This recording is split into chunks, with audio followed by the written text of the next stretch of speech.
Okay, let's go back into Bridge. We're going to grab 3 more files ready for HDR. Go into Tools. We're going to put these together in a little bit of a different way. We're going to go to Tools, Photoshop, Load Files into Photoshop Layers.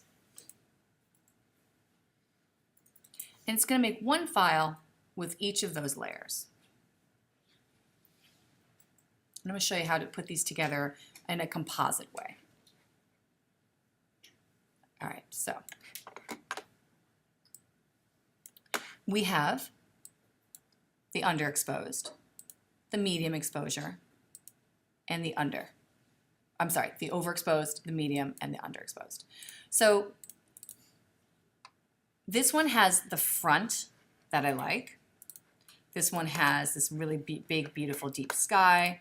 And the middle one has, the mid-range. So what I'm going to do is composite these together.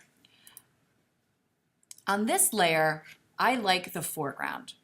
So I'm going to add a layer mask. Layer masks are at the bottom of the layer panel.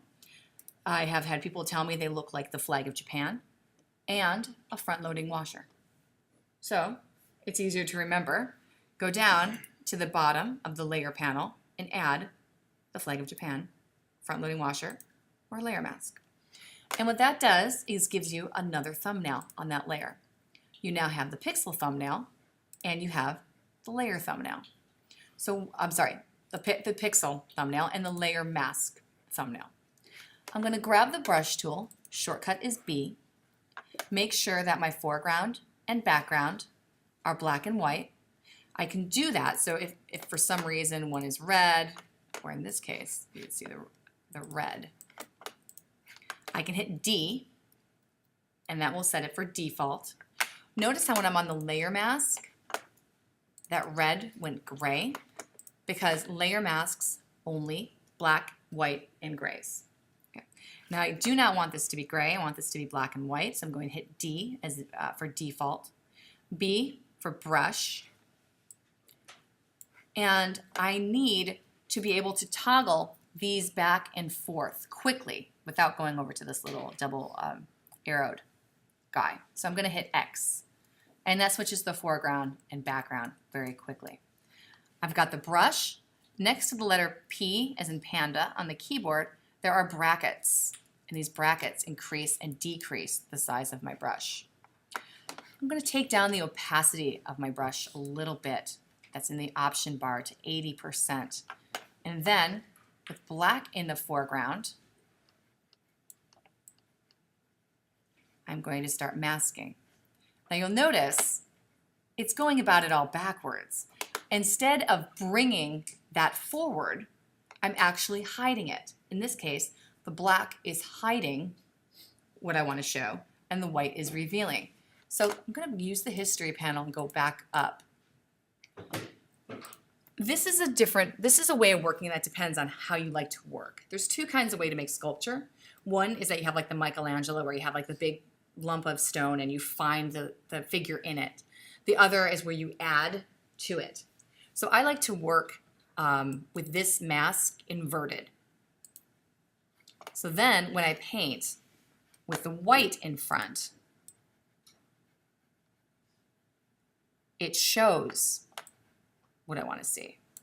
All right, and I don't have to kind of guess where those the bushes are.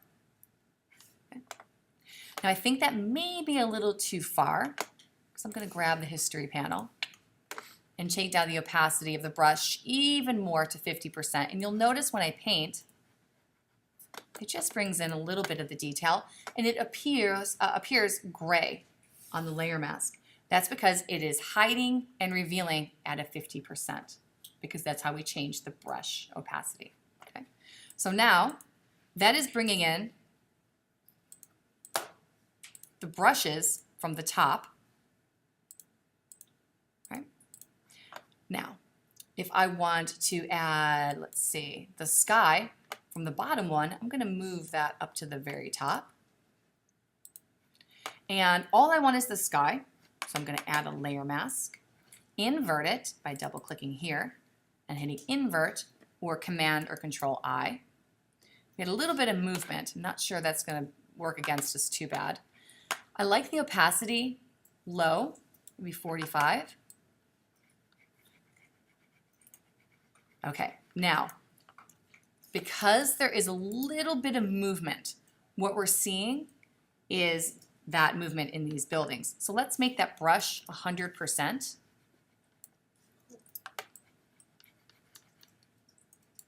Make the brush a little smaller by using the brackets. I'm just bringing that sky in. Now, you'll notice I brought a little too much in. Hit X to put black in the foreground, and what that will do is just hide that. So layer masks do two things. They hide and they reveal. There is no erasing, which is fabulous because you don't want to composite using erasing, because what that does is that's a destructive way of working. And if you're working with a client, they will change their mind. Minds will be changed, right? And in that case, let's see, let's just clean up our.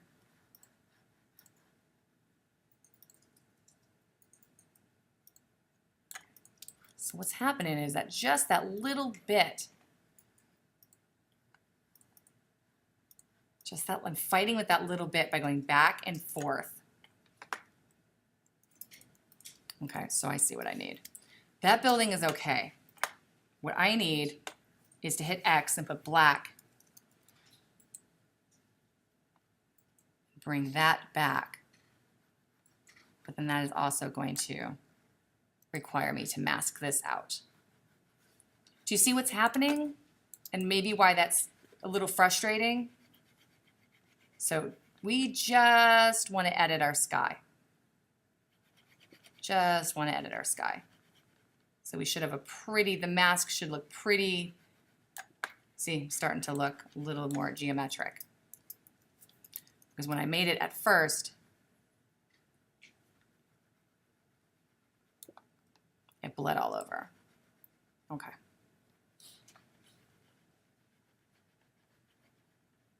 Okay. So we're going to have to, this is going to take a little bit more time. But what you do to finish this off would be to use X, which will hide and reveal, and add and subtract. So in this case, the white is showing, the black is hiding. So what we're trying to do, and we are doing, is bringing in the sky from the underexposed image. We're keeping the middle exposure, the normal exposure, as our middle layer.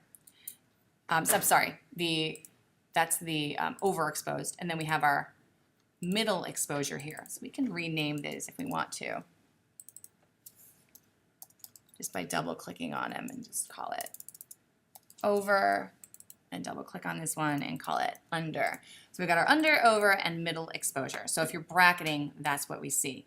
But in order to get, I think that this movement here is fine. In order to get this lined up, you could probably make a selection, maybe use the pen tool real quick, because this is geometric. You could just bam, bam, bam, bam, bam, and make a quick selection of that.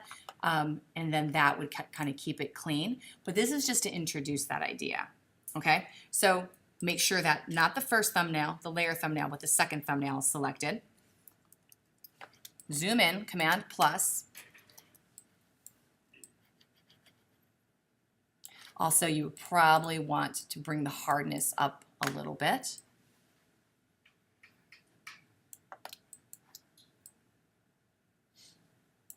And then, now doing this, where the time is going to take is that you don't have that white line. Right.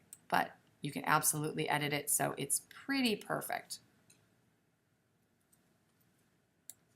If you go too far over, hit X to back it up. Okay? Questions?